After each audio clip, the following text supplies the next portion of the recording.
A very warm welcome once again, all of you in my channel Giza Education. I am Sandeep Sharma and today students, बहुत वक्त से मुझे समय नहीं मिल रहा था, इसलिए मैं 10th क्लास के कुछ वीडियोस नहीं बना पा रहा था। तो आज मैं समय निकाल के आया हूँ। आज जो भी लाइट में चीज़ें हमारी बची हुई हैं इसे हमें ख़त्म करेंगे और इसके बाद करंट इलेक्ट्रिसिटी वाला चैप्टर भी हम लोग डिस्कस करेंगे कुछ आने वाले लेक्चर्स में, ठीक है।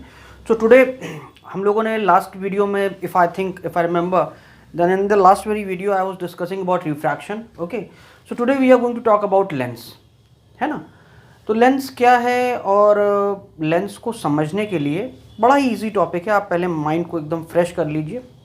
This is a very easy topic.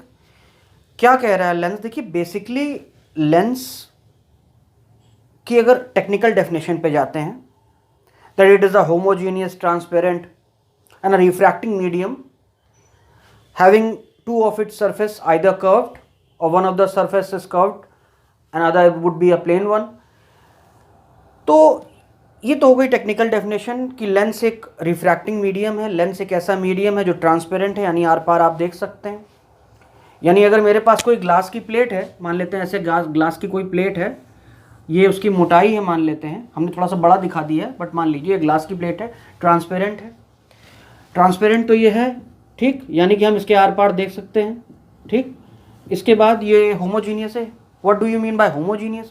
Homogeneous का मतलब कि थ्रू आउट इसकी डेंसिटी सेम है। ऐसा नहीं कहीं पे ये मोटा है, कहीं पे पतला है, ऐसा नहीं, यूनिफॉर्म है ना। होमोजीनियस है, एक जैसा है, एक बराबर उसकी डेंसिटी है, एक तरीके से मास पूरे वॉल्यूम में डिस्ट्रीब्यूटेड है, इसको होमोजीनियस कहते हैं। इस प्रकार का हमारे पास सरफेस है। अब इस सरफेस को यार तुम एक लेंस की तरह इस्तेमाल कर सकते हो। बस करना क्या होगा, ये लेंस बनाने के लिए इसकी सरफेस को तुम्हें काट देना होगा इस तरीके से कि जैसे कि मुझे काटना है तो मैं एक काम करता हूँ, मैं ऐसे काट दे रहा हूँ। देखो, यहाँ से ऐसे करके ऐसे कर दे रहा हूँ और फिर ऐसे कर दे रहा हूँ और ऐसे करते हुए ऐसे कर दे रहा हूँ और ये हिस्सा निकाल दे रहा हूँ यार इसका। ये लो, निकाल दिया ना मैंने, ये हिस्सा ऐसे निकाल दिया, ये काट के निकाल दिया। अब ये जो हमारे पास जो ये मीडियम का हिस्सा आ गया, ये लेंस का काम करेगा, ठीक। लेंस करता क्या काम है यार? देखिए, first try to understand the purpose of lens. देखिए, लेंस का आइदर काम ये होता है कि अपने ऊपर पड़ने वाली लाइट रेस को या तो वो फोकस करता है, कन्वर्ज करता है, कंसंट्रेट करता है, या वो आने वाली रेस को फैला देता है, डाइवर्ज करता है, डाइवर्सिफाई करता है, ठीक है। तो ये हो गई लेंस की। अब अलग अलग प्रकार के लेंस जो हमारे बनेंगे, पहले हमने देख लिया इस प्रकार से। अब मान लेते हैं फिर से वही काम करते हैं, हटा देते हैं इसको, और हटाने के बाद अब की बार सरफेस को जैसा काटोगे यार वैसा लेंस आ जाएगा, है ना। ऐसे काट लो यार, लो, अब ये हिस्सा निकाल दो, काट के निकाल दो, ये निकाल दो, कॉनकेव लेंस आ गया। तो हमारे पास जो ट्रांसपेरेंट होमोजीनियस जो मीडियम था ना, उसकी कटिंग हमने ऐसे कर दी कि उसकी सरफेस जो हो गई वो कर्वी हो गई हैं। तुम अगर इस प्रकार से नहीं कर सकते थे तो एक और तरीका था। मान लेते हैं अब की बार मैं ऐसे काट दे रहा हूँ, अब की बार मेरे पास जो मीडियम है उसमें मैं ऐसे काट दे रहा हूँ, ठीक। तो अगर ऐसे काट दिया तो देखो, ये सरफेस प्लेन हो गई, ये सरफेस कॉनकेव हो गई, है ना। जिस प्रकार से हमारी सरफेस होंगी उस प्रकार से लेंस का नाम भी हो जाएगा। अब जैसे मान लेते हैं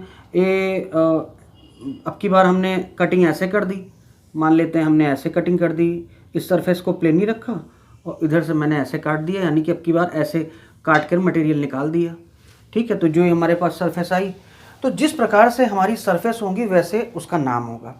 जैसे कि कुछ हम लोग नाम ले लेते हैं, जैसे कि अगर देख लीजिए किस प्रकार के लेंस हमारे हो सकते हैं।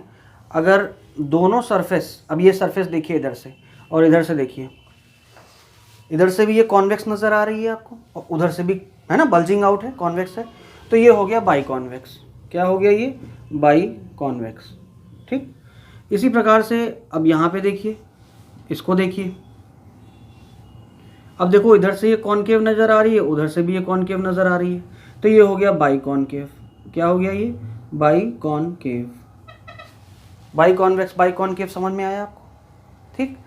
अब मान लेते हैं ऐसा ना होता, हम एक तरफ इसको प्लेन रखते हैं और एक तरफ से कॉन्वेक्स, तो इधर से प्लेन होता और उधर से कॉन्वेक्स होता, तो इसका नाम हो जाता प्लेनो कॉन्वेक्स। तब ये हो जाता क्या?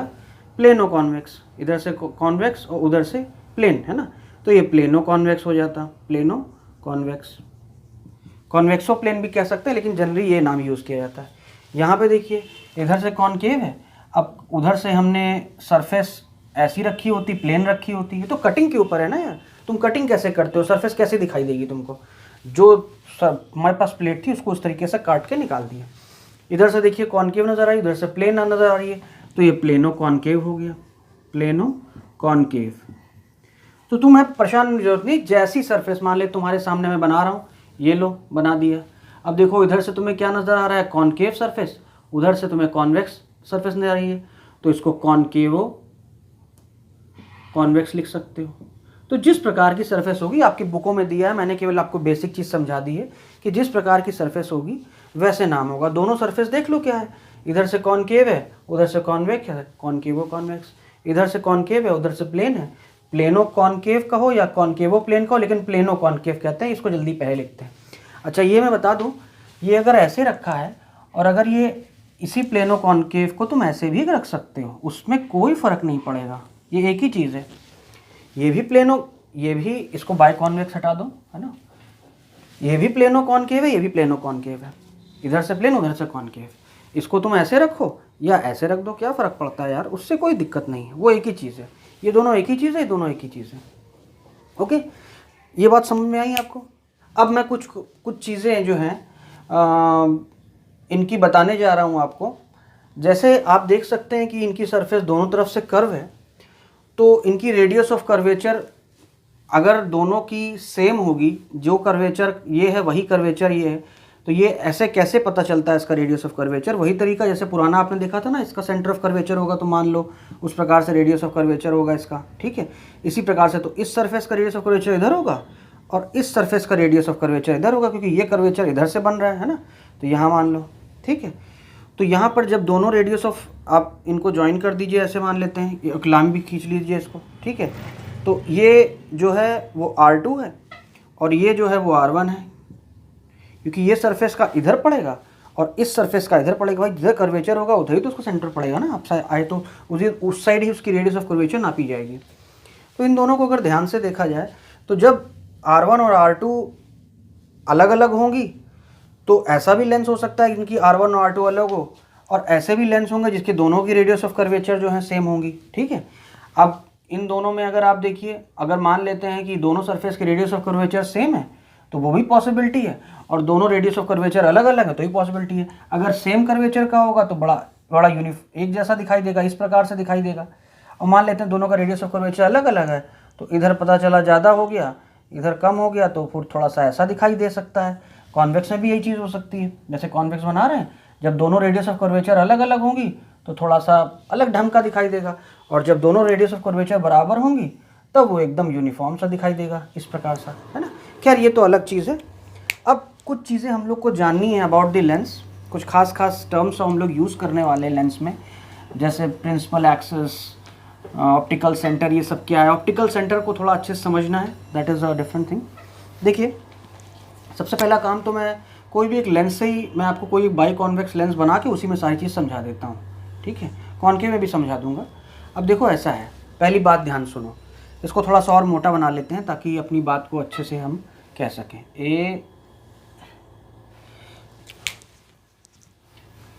थोड़ा मोटा सा लेंस बना लेते हैं। अभी हमने मोटा क्यों बनाया अभी आपको समझ में आएगा, कुछ ऐसी वजह थी जिसको मोटा बनाने से मुझे कुछ चीज़ें एक्सप्लेन करने में आसानी होगी। देखिए ऐसा है, दोनों के जो रेडियस ऑफ कर्वेचर होंगे, इसका रेडियस ऑफ कर्वेचर कहीं पे कोई पॉइंट होगा इस सरफेस का R1 मान लो, इसका भी इधर होगा इस साइड में, मान लेते हैं ऐसे R2 मान लीजिए।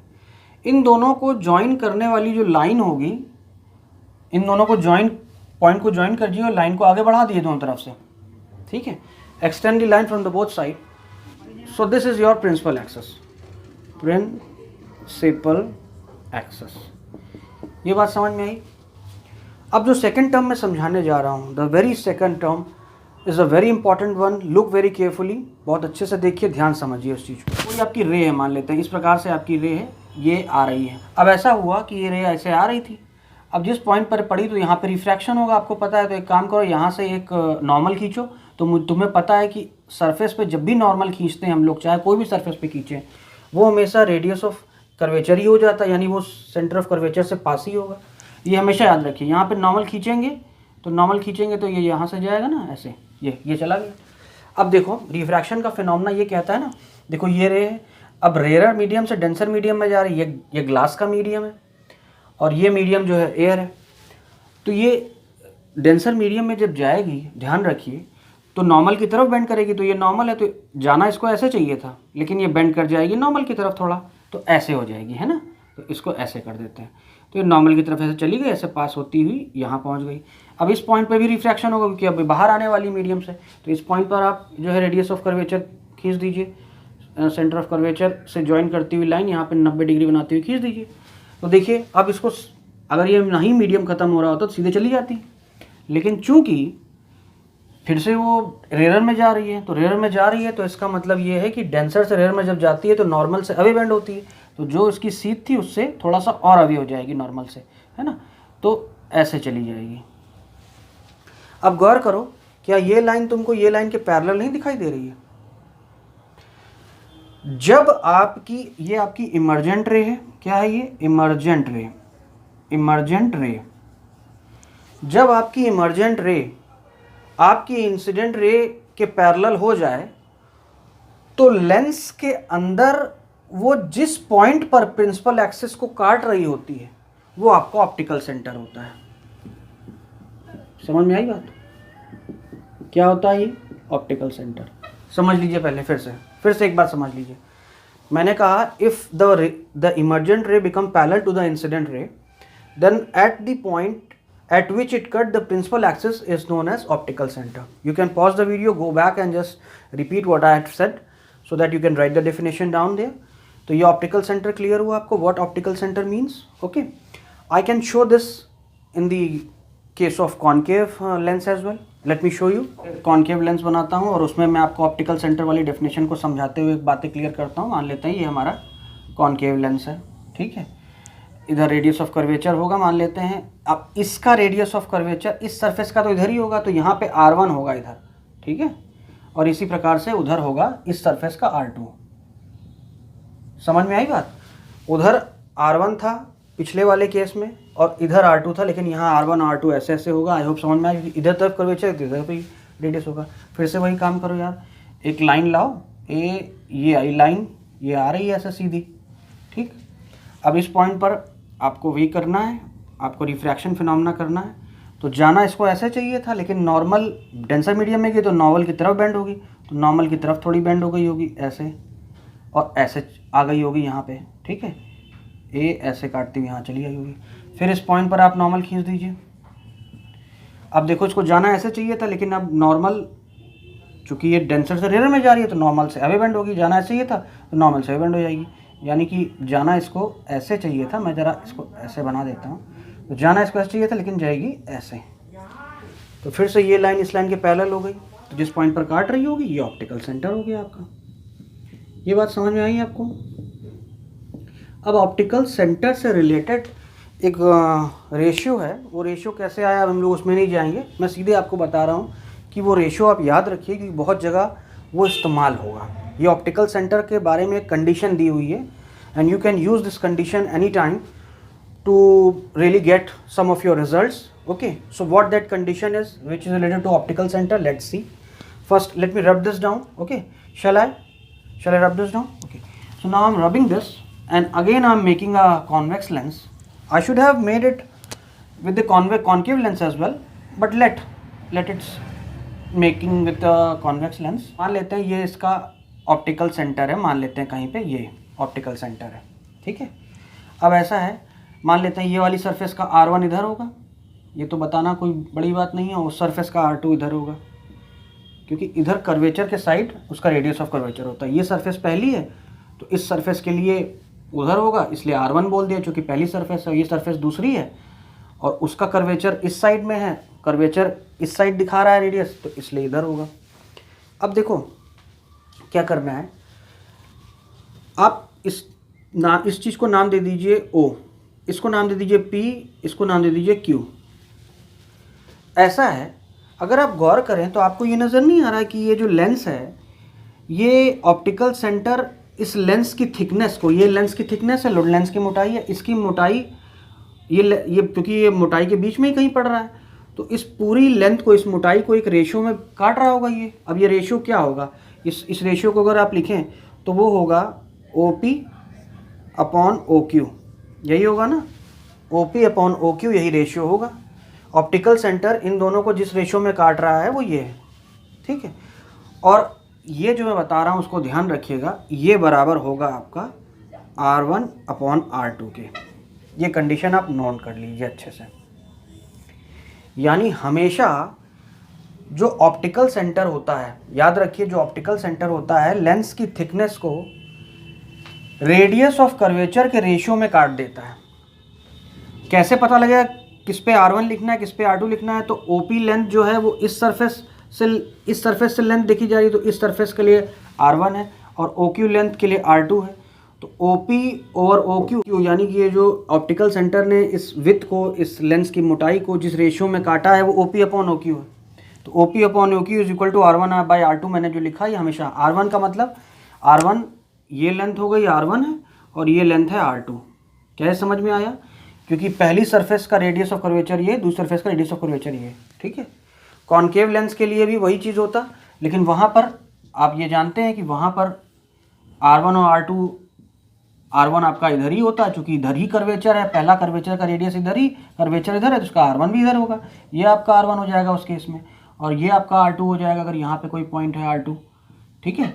फिर से यहाँ पे एक पॉइंट ऑप्टिकल सेंटर बना लेते हैं, इसको P और Q दे देते हैं, तो बात उसमें कोई फ़र्क नहीं पड़ेगी, इसको O नाम दे दो। तो OP over OQ is equal to जिस सरफेस की, कैसे याद रखोगे, ये वाली सरफेस है ना, तो जिस सरफेस की ऑप्टिकल सेंटर से ये वाली दूरी और ऑप्टिकल सेंटर से ये वाली दूरी, तो पहली वाली दूरी जो है वो पहले कर्वेचर के लिए, दूसरी वाली दूरी जो है वो दूसरे कर्वेचर के लिए है।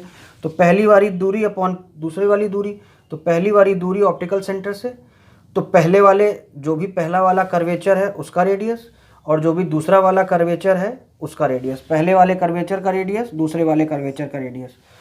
ये पहली वाली, ये ऑप्टिकल सेंटर से दूरी पहले कर्वेचर की है, ये ऑप्टिकल सेंटर से दूरी दूसरे कर्वेचर की है। ये पहले वाले का रेडियस है, ये दूसरे वाले का रेडियस, से याद हो सकता है आपको। वहाँ भी वही होगा, पहले वाले की दूरी ऑप्टिकल सेंटर से और पहला रेडियस ऑफ कर्वेचर, है ना, जिसकी पहले वाले की दूरी जितनी है उतनी ही उसका, फिर उसका रेडियस ऑफ कर्वेचर जो है उसी रेशियो में होगा R1 अपॉन R2। दूसरे वाले की दूरी कर्वेचर से और दूसरे वाले का रेडियस, तो अपने रेडियस ऑफ कर्वेचर के रिस्पेक्ट में ही वो डिवाइड करता है ऑप्टिकल सेंटर।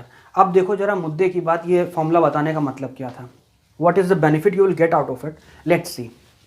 देखो, अगर मान लेते हैं कि दोनों रेडियस ऑफ कर्वेचर बराबर है, मान लेते हैं R1 और R2, मैंने कहा था ना ऐसे भी लेंस होते हैं इसमें कर्वेचर दोनों बराबर है। तो अगर R1 और R2 बराबर है, यानी R1 is equal to R2 है, तो अगर R1 और R2 बराबर करोगे तो ये कट के 1 हो जाएगा। तो OP over OQ is equal to R1 upon R2, चूँकि ये दोनों बराबर है, तो R1 और R2 बराबर है, तो इन दोनों को बराबर R लिख लो। तो R1 और R2 दोनों की जगह R लिख लो, तो ये कट जाएगा, ये आ जाएगा 1। तो यानी OP upon OQ is equal to 1 हो गया ना। यानी इसकी जगह आप लिख सकते हैं OP upon OQ is equal to 1। तो OQ उधर ले जाओ, तो आप लिख सकते हैं OP is equal to OQ। यानी ये लेंथ और ये लेंथ बराबर हो जाएगी, यानी ये जो ऑप्टिकल सेंटर होगा वो एकदम मिडल में होगा, इस मोटाई के एकदम मिडल में होगा। तो जब भी दोनों की रेडियस ऑफ कर्वेचर बराबर होंगी, भले ही कॉन्वेक्स का केस हो या कॉनकेव का केस हो, दोनों ही केस में अगर R1 और R2 दोनों के रेडियस ऑफ कर्वेचर बराबर है, तो एग्जैक्टली मिडल में वो आपका पड़ेगा ऑप्टिकल सेंटर। ये बात समझ में आई आपको? अब दूसरा जरा देख लो मज़ेदार चीज़। अब अगर इमेजिन करो कि अगर आपके पास ऐसा लेंस होता जो प्लेनो होता एक साइड से, यानी एक साइड से प्लेनो होता, दूसरी साइड से कॉन्वेक्स कॉनकेव कुछ भी होता, तब वहाँ क्या होता? आओ देख लेते हैं जल्दी से। देखो, मान लेते हैं एक सरफेस प्लेन है और एक सरफेस को कॉन्वेक्स टाइप का ऐसे आपने बना दिया, ठीक है, फिर से वही काम किया। अब जो पहली इन्फॉर्मेशन मैं आपको देने जा रहा हूँ वो तुम जरा अच्छे से नोट कर लो। प्लेन सरफेस का रेडियस ऑफ कर्वेचर इन्फिनिटी होता है। यार ये कर्वेचर जो है, ये कर्वेचर दिख भी रहा है तुमको, ये तो ये कर्वेचर जब बहुत बड़ा कर्वेचर होगा, आप खुद देखिए, अगर कर्वेचर इतना बड़ा है, कर्वेचर इतना बड़ा है, कर्वेचर इतना बड़ा है, कर्वेचर इतना बड़ा है, जितना बड़ा कर्वेचर हो जाएगा तो वो थोड़ा सा प्लेन दिखाई देने लगेगा। तो मान लेते हैं कि ये जो कर्वेचर ये है वो किसी ऐसे पार्ट का कर्वेचर है जिसका सेंटर बहुत दूर है, तभी दूर से प्लेन दिखाई दे रहा है। तो याद रखिए कि अगर प्लेन सरफेस का radius of curvature, plane surface, याद रखिए r is equal to infinity होता है, इसे नोट कर लीजिए, ठीक है। इन्फिनिटी यानी बहुत दूर के लिए हम लोग ऐसे डिनोट करते हैं, ठीक।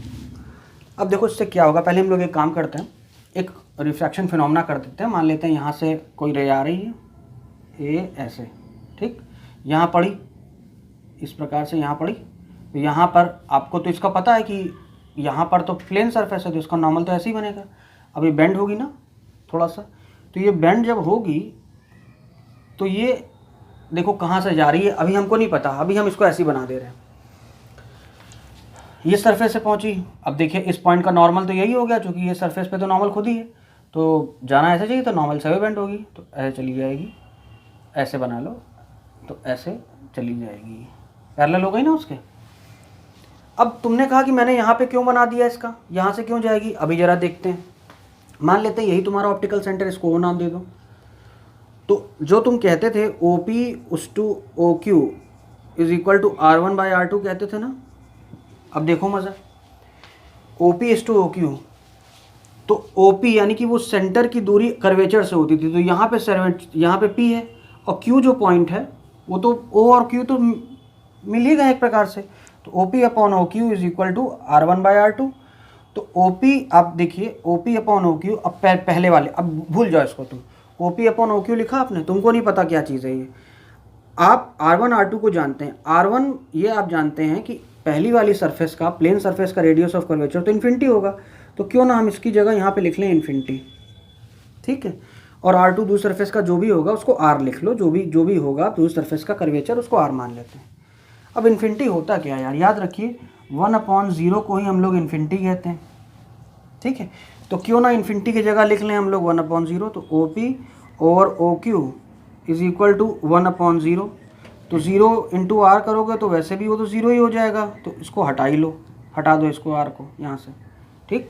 तो ये आ गया 1/0, समझ में आई बात। इन्फिनिटी अगर 1/0 इन्फिनिटी है तो 0 उधर ले जाओ, इन्फिनिटी यहाँ ले जाओ, तो 1/∞ को तुम 0 भी लिख सकते हो ना, है ना। तो हमने क्या किया है, इन्फिनिटी लिखा हुआ था तो इन्फिनिटी की जगह हमने 1/0 लिख लिया, ये दोनों एक ही चीज़ है, याद रखना। अब 0 लिखा तो इसको इधर मल्टीप्लाई करो, तो O P into 0 is equal to O Q. अब ये तो 0 0 ही हो जाएगा, तो इसको हटा के केवल हम लोग 0 ही लिख दें, तो ये रिजल्ट आ गया हमारा। तो ओ क्यू 0 है, तो ओ क्यू 0 का मतलब ही हुआ कि वो तभी हमने, चूँकि हमको तो पहले से पता था इसलिए मैंने एग्जैक्टली उसी पॉइंट बना दिया, क्योंकि ओ क्यू कोई लेंथ बनेगी नहीं यहाँ पे, तो ओ क्यू 0 है यानी ये लेंथ बनेगी नहीं, यानी ये वाली लेंथ 0 होगी, तो ओ क्यू लेंथ 0 कब होगी, जब ये पॉइंट आपका ऑप्टिकल सेंटर एग्जैक्टली यहीं पे पड़ जाए, तभी ओ क्यू लेंथ 0 हो सकती है। तो इस केस में याद रखना एकदम उसके पोल से ही, याद रखना पोल पे ही सेंटर ऑफ, पोल पे ही ऑप्टिकल सेंटर पड़ता है, याद रखना। प्लेनो कॉन्वेक्स है, कॉनकेव, प्लेनो कॉनकेव में भी ऐसे ही होगा, है ना, वो आप बना के देख लीजिएगा। आई होप ये बात समझ में आई आपको। अब ऐसा केस लेते हैं जहाँ पे कॉनकेवो कॉन्वेक्स या कॉन्वेक्सो कॉनकेव इस प्रकार की चीज़ ले लेते हैं हम लोग। मान लेते हैं हमने एक ऐसा लेंस ले लिया, ये ले लिया, ठीक। तो आप जानते हैं कि दोनों का, ये पहली वाली सरफेस है तो इसका रेडियस ऑफ कर्वेचर मान लेते हैं यहाँ R1 बोल देते हैं, ठीक है। अब इन दोनों में ज़्यादा कर्वी कौन सा नज़र आ रहा है आपको, ये ज़्यादा है, जिसका जो ज़्यादा कर्वी होगा उसका रेडियस पास होगा ना। कर्वेचर बड़ा किसका नज़र आ रहा है, देखो ये वाले का बड़ा कर्वेचर नज़र आ रहा है, सॉरी ये वाले का बड़ा कर्वेचर नज़र आ रहा है, वो तो जो R1 होगा वो दूर होगा पहली सरफेस के लिए, क्योंकि इसका कर्वेचर कम है, तो इसका R1 यहाँ बना देते हैं, R1 ये लेंथ लिख देते हैं, ठीक है। और दूसरे वाले का देखिए जो R2 होगा वो थोड़ा पास होगा, R2। अब तुमको नहीं पता, अब फिर वही बात है कि OP/OQ is equal to R1/R2 ये होता है। ज़रा इस सरफेस के लिए पहले हम लोग वो भी कर लेते हैं, क्या कर लेते हैं भाई। अब मान लेते हैं ऐसे कोई रे आई होती, ऐसी कोई रे आई होती यहाँ पे, ठीक। पहले वाले का रेडियस ऑफ कर्वेचर से अगर तुम वो बनाओ तो नॉर्मल की तरफ बेंड होनी चाहिए, नॉर्मल की तरफ बेंड होती है थोड़ी ऐसे हो जाएगी। अब देखो ये यार इमेजिन करो कि यहाँ पर तो लेंस ख़त्म हो जाएगा ये, ठीक है, और प्रिंसिपल एक्सिस को कट ही नहीं कर पाई। अब तक क्या था कि प्रिंसिपल एक्सिस को अंदर ही कट कर लेती थी, लेकिन तो कट ही नहीं कर पाई, दूसरे सरफेस पे पहुँच गई। दूसरे सरफेस पे देखें तो इसका रेडियस ऑफ कर्वेचर ये होगा, तो वहाँ से भी नॉर्मल खींच देते हैं इस प्रकार से, ऐसे ऐसे ऐसे, तो जाना चाहिए ऐसे, लेकिन नॉर्मल से बेंड होगी, तो नॉर्मल से बेंड हो गई, ठीक है। गौर करने वाली बात है कि दोनों पैरेलल हैं, तो डेफिनेशन तो पूरी हो रही है। तो अंदर जहाँ पर ऐसा लग रहा है कि वो कट करती, वहाँ बढ़ा लो, तो ये तुम्हारा सेंटर ऑफ, या ये तुम्हारा ऑप्टिकल सेंटर होगा। तो इस केस में ऑप्टिकल सेंटर बाहर आ रहा है, ये आप गौर कीजिए। अगर ऑप्टिकल सेंटर है तो फिर ये वही बात है। अब ये पॉइंट, आप ये इस पॉइंट को ओ नाम दे दीजिए, ये P था, ये Q था, तो OP ओवर OQ, तो देख सकते हैं OP बड़ी लेंथ है और OQ छोटी लेंथ है, दिख रहा है ना। तो बात तो वही है ना, R1 भी तो बड़ी लेंथ है अपॉन R2 भी तो छोटी लेंथ है। तो यहाँ इस केस में ऑप्टिकल सेंटर बाहर पड़ता है ना। अगर लेंस थिन हो, याद रखिए, अगर लेंस थिन हो, जनरली हम लोग यही डील करने वाले हैं। अगर थिन लेंस हो तो वहाँ पर थिन लेंस में जनरली ऑप्टिकल सेंटर हम लोग एकदम मिडल में ही लेके करते हैं। वहाँ पर हम दो अलग अलग रे नहीं दिखाते, हम सीधे ये मानते हैं कि अगर लेंस थिन होगा तो आप देखिए ना कि वो रे आ रही थी, देखिए फिर से देखिए यहाँ पे ये रे आ रही थी ऐसे, पहले वो थोड़ा बेंड हुई होगी, फिर यहाँ पहुँची होगी, फिर वो और ऐसे करके, जितना इसको पतला करते जाओगे ना यार, ये जो थोड़ा बेंडिंग हुई है ये आपको कम दिखाई देगी और अल्टीमेटली ऐसा दिखाई देगा कि ये लाइट एकदम स्ट्रेट चली गई है। तो थिन लेंस में ऑप्टिकल सेंटर से अगर लाइट जाने को हो रही है तो वो सीधे चली जाएगी, याद रखना, वो कहीं डेविएट नहीं होगी। अब हम लोग लेंस का यूज़ समझते हैं यार, लेंस हम लोग पढ़ क्यों रहे हैं, लेंस का फ़ायदा क्या है, और लेंस के फोकस के बारे में हम लोग डील करते हैं थोड़ा सा। पहले मैं कॉन्वेक्स बनाता हूँ, ये बन गया कॉन्वेक्स भाई, बन गया कॉन्वेक्स। देखो ऐसा है, हम इसको मान रहे हैं कि थिन ही लेंस है, हम थिन लेंस मान के चलना है, ओके। देखिए ऐसा है, फोकस डिसाइड करने का मतलब क्या है। देखिए इसके दो फोकस होते हैं, लेंस है, दोनों तरफ रेडियस ऑफ कर्वेचर है तो फोकस भी दोनों साइड होंगे, ठीक है। देखिए दो फोकस होते हैं, पहला वाला पहली सरफेस का फोकस, दूसरा वाला दूसरी सरफेस का फोकस। तो आप इस चीज़ को समझिए, पहला फोकस मान लेते हैं इधर, first focus, first principal focus कहते हैं हम लोग। ये कैसे डिसाइड होता है इसको देख लो। पहले प्रिंसिपल फोकस की डेफिनेशन ये है। अब एक काम करेंगे हम लोग, चूँकि लेंस थिन है ना, तो हम बीच में एक लाइन खींच देते हैं इमेजिनरी, और इस लाइन से ही हम लोग सारा रिफ्रैक्शन करेंगे, काम ख़त्म करते हैं, ठीक है। तो ऐसा है कि जो लाइन अब आपको वहाँ तक ले जाना और वहाँ सीधे जो आपको कन्वर्ज डाइवर्ज वो कर देना है, लेंस का यही काम ही होता है यार। अगर फोकस पे कोई लाइट सोर्स रख दिया जाए तो फोकस से जो लाइट निकलेगी ना, फोकस से जो भी लाइट निकलेगी वो लेंस में जाने के बाद पैरेलल हो जाएगी। पहले मैं कॉनकेव भी बना देता हूँ तो आपको अच्छे से आपको क्लियर होगा आपकी बात, है ना। ये बना दिया हमने, ठीक है। इस प्रकार से प्रिंसिपल एक्सिस बना दी अपने। यहाँ पर एग्जैक्टली फोकस पे सोर्स रखा था और उससे जो लाइट निकल रही थी वो पैरेलल हो जा रही थी, ठीक है। यहाँ पर यानी कि यहाँ मेन कंडीशन ये है कि रिफ्रैक्शन के बाद लाइट पैरेलल होनी चाहिए। तो क्यों ना हम लोग यहाँ पे ऐसे एक नॉर्मल खींच देते हैं और जो लाइट यहाँ आ रही है उसको ऐसे पैरेलल दिखा देते हैं। तो इस केस में ऐसा नज़र आ रहा है कि ये जितनी भी लाइट आ रही हैं वो इस पॉइंट तक जाती है ना। ये ऐसे खींच के और इसके बाद ऐसे ऐसे ऐसे दिखा देते हैं, ठीक है। समझ में आया। तो ऐसा है, याद रखो, इसका कॉन्वेक्स लेंस का first principal focus left hand side है, ठीक है, और कॉनकेव लेंस का first principal focus right hand side पड़ रहा है। डेफिनेशन क्या है, मतलब समझो। फर्स्ट प्रिंसिपल फोकस वो पॉइंट होता है जहाँ से रे निकलें तो पैरेलल हो जाएं, यानी कि रिफ्रैक्शन के बाद जो रे पैरेलल हो गई हैं, या तो वो किसी पॉइंट से आ रही होंगी या किसी पॉइंट को जा रही होंगी, वो फोकस है। तो let's discuss the definition as well. First principal focus and second first principal focus of convex and concave lens can be defined separately as the first principal focus is the point from which the rays emerge, यानी कि in case of convex lens, bracket में लेकर के लीजिएगा, in case of convex lens the rays emerge from that point and becomes parallel after refraction, and concave case में the rays which appear to meet at a particular points becomes parallel after refraction. यहाँ भी देखो ray parallel हो गई, यहाँ parallel हो गई, तो इस केस में एक्चुअली इस पॉइंट से निकल ही रही थी और इस केस में किसी पॉइंट पर मीट होती हुई दिख रही थी। वो मीट होती हुई दिख रही थी, मीट हुई नहीं, याद रखिएगा, मीट होती हुई दिख रही थी। ऐसा लग रहा था कि यहाँ लेंस नहीं होता तो वहाँ मिलती जाके, तो फोकस को जाती हुई लाइट पैरेलल हो गई इस केस में, और फोकस से आती हुई लाइट पैरेलल हो गई इस केस में। तो कॉन्वेक्स में फोकस से वास्तव में वो लाइट आ रही हैं और पैरेलल हो गई, और कॉन्केव में वास्तव में फोकस को जा रही हैं और पैरेलल हो गई। तो यहाँ से आ रही हैं, यहाँ जाती हुई दिख रही हैं। तो फर्स्ट प्रिंसिपल फोकस इसका इस साइड पड़ा है, इसका इस साइड पड़ा है। कॉन्केव कॉन्वेक्स का फर्स्ट प्रिंसिपल फोकस क्लियर हुआ। सेकंड प्रिंसिपल फोकस डिफाइन कर देते हैं। मान लेते हैं अपना लेंस बनाते हैं, फिर से कॉन्वेक्स, ये बन गया भाई कॉन्वेक्स लेंस, ठीक है। प्रिंसिपल एक्सिस बना लेते हैं अपनी। अब की बात, हम ऑलरेडी इंसिडेंट रेज ही पैरेलल, वहाँ रिफ्रैक्टेड रेज पैरेलल हो रही थी, यहाँ इंसिडेंट रे पैरेलल लेके दोनों में देखते हैं क्या हो रहा है। तो देखो यहाँ पर ये इंसिडेंट रे आ रही है, ठीक, ये भी इंसिडेंट रे आ रही है, ठीक। रिफ्रैक्शन के बाद पता चला ये इस पॉइंट से निकल गई, ये भी रिफ्रैक्शन के बाद इस पॉइंट से निकल गई। तो ऐसी सारी रे आप देख सकते हैं, ऐसी सारी रे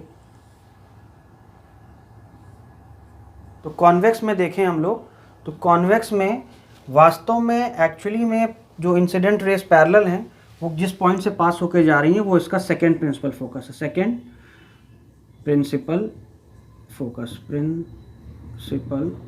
फोकस, ठीक है। अब इसी प्रकार से कॉन्केव में डिफाइन कर लेते हैं। ये बना दो कॉन्केव, थोड़ा कर्व ज़्यादा बन गया, इसको हटा देते हैं। इस प्रकार से कॉन्केव बना लीजिए। कॉन्केव की बात पूरी कर देते हैं भाई, फिर से वही बात करते हैं। तो यहाँ पर फिर से ऐसे एक लाइन खींच देते हैं। लाइन खींचने से बहुत अच्छा हो जाएगा आपका। ये लाइन आप पैरेलल खींचिए, यहाँ पे पैरेलल लाइन खींचिए, जितनी चीज़ चाहे उतनी खींचिए, उससे कोई दिक्कत नहीं है। पैरेलल रे हो गई। अब देखो यहाँ पे क्या होगा, ये कन्वर्जिंग लेंस है, याद रखना कॉन्वेक्स लेंस जो होता है कन्वर्जिंग होता है, क्योंकि आपने देखा आती हुई रे को किसी एक पॉइंट पर कन्वर्ज कर दिया है इसने। और ये जो होता है डाइवर्जिंग लेंस होता है, ये आती हुई रे को डाइवर्ज कर दे रहा है। तो ये आने के बाद लेंस से ये देख रहे हैं कि ये रेस ऐसे चली गई, इसको देखें ये ऐसे चली गई, और पैरेलल खींच लो, ये पता चला ये ऐसे चली गई, और खींच लो, ये पता चला ये ऐसे चली गई। तो इनको जो मैंने बैकवर्ड प्रोड्यूस किया, ऐसे ऐसे ऐसे ऐसे, तो ये ऐसा लग रहा है कि ये जो रिफ्रैक्टेड रेज हैं वो किसी पॉइंट से आ रही हैं, ठीक है। तो ये आ गया इसका सेकंड प्रिंसिपल फोकस। तो सेकंड प्रिंसिपल फोकस की डेफिनेशन देखते हैं। कॉन्वेक्स लेंस के केस में इंसिडेंट रे जो पैरेलल है प्रिंसिपल एक्सिस के, डिफ्रैक्शन के बाद लेंस से पास होते हुए जिस पॉइंट से होके जाएं वो पॉइंट सेकंड प्रिंसिपल फोकस होता है कॉन्वेक्स लेंस का। और इंसिडेंट रे कॉन्केव के केस में रिफ्रैक्शन के बाद जिस पॉइंट से आती हुई दिखाई पड़े, क्योंकि ये डाइवर्ज करने वाला लेंस है, वो कॉन्केव लेंस का सेकंड प्रिंसिपल फोकस होगा। तो उसका सेकंड उधर पड़ रहा है ना, तो आप याद रखिएगा कॉन्वेक्स लेंस था तो इसका फर्स्ट इधर पड़ रहा था, सेकंड इधर पड़ रहा था। कॉन्केव लेंस था तो उसका फर्स्ट इधर पड़ रहा था, उसका सेकंड इधर पड़ रहा था। जरा मैं बता दूं आपको कि रिफ्रैक्शन में ज़्यादातर जो इस्तेमाल होता है कॉन्वेक्स के केस में वो इसका सेकंड प्रिंसिपल फोकस ही होता है, और कॉन्केव के केस में इसका फर्स्ट प्रिंसिपल फोकस ज़्यादा इस्तेमाल होता है। ये याद रखिएगा, नोट कर लीजिए, क्योंकि रिफ्रैक्शन फिनोमेना जहाँ से हो वही उसका फोकस माना जाता है। इंसिडेंट रे के रिस्पेक्ट में हम लोग देखें तो ये फोकस है। तो कुल मिला के अब हम ये बात जान गए कि कॉन्वेक्स लेंस वो होता है जो आती हुई रे को कन्वर्ज कर दे, पैरेलल रेज जो आ रही हैं उनको किसी पॉइंट पर कन्वर्ज कर दे, इसलिए इसको फोकस लेंस कहते हैं। ये फोकस करने के लिए होता है, कन्वर्ज करने के लिए होता है, कंसंट्रेट करने के लिए होता है। और जो कॉन्केव लेंस होता है वो डाइवर्ज को, रेस को डाइवर्सिफाई करने के लिए होता है। तो अगर कोई रे आ रही हैं तो उनको वो डाइवर्स कर दे रहा है, ठीक है। अब ये तो हम लोग पैरेलल रे देख रहे थे। ये बेसिक आपको इन दोनों का यूज़ समझ में आया, कॉनकेव और कॉन्वेक्स का, ये बात समझ में आई अच्छे से। बहुत सी जगहों पर फोकल प्लेन भी बहुत बोलता है। तो देखो ऐसा है, जहाँ पे फोकस होता है वो फोकस से अगर कोई प्लेन पास हो रहा है, मान लेते हैं ये एक प्लेन है ना, क्या है ये प्लेन है, 2D फिगर है, 2 डायमेंशनल, केवल लेंथ और ब्रेथ है इसमें, 2 डायमेंशन, हाइट तो है नहीं, 3 डायमेंशन है ही नहीं, 2 डायमेंशन है, लेंथ और ब्रेथ है। तो ये एक प्लेन है, ये प्लेन अगर इससे पास हो रहा है इस पॉइंट से ऐसे, तो ये फोकल प्लेन कहा जाएगा, ठीक है। अब बचा एपरेचर। एपरेचर भी समझ लो, एपरेचर क्या होता है। एपरेचर क्या है, देखो यार, लेंस का जो डायमीटर होता है ना, कितनी, यानी कि लाइट ट्रांसमिटिंग कितना बड़ा एरिया, कहाँ तक लाइट इसमें पड़ सकती है। देखो इसमें ज़्यादा पड़ सकती है कि इसमें ज़्यादा पड़ सकती है, इसमें ज़्यादा दूर तक लाइट आ सकती है ज़्यादा। तो जितना बड़ा उसका डायमीटर इसका होगा, जितना लाइट ट्रांसमिटिंग एरिया जो होगा उसका, लाइट को डालने वाला, तो यार उतनी ज़्यादा इंटेंसिफाइड इमेज बनेगी उसकी, क्योंकि उतनी ज़्यादा इमेज उतनी दूर दूर तक वो लाइट को कैप्चर कर रहा होगा ना, और फोकस कर रहा होगा किसी पॉइंट पे। तो जो इंटेंसिटी का मतलब होता है चमक, कितनी चमकदार जो इमेज बनेगी ना, तो इंटेंसिटी जो होती है किसी लाइट की वो डायरेक्टली प्रोपोर्शनल होती है जो एपरेचर का डायमीटर है उसके स्क्वायर के, ठीक है। जितना अधिक उसका डायमीटर होगा उतनी ज़्यादा इंटेंसिटी वो क्रिएट करेगा, ठीक। अब हम लोग इसको ख़त्म करते हैं। अब हम लोग इमेज फॉर्मेशन देखते हैं कि इमेज फॉर्मेशन कैसे होगी।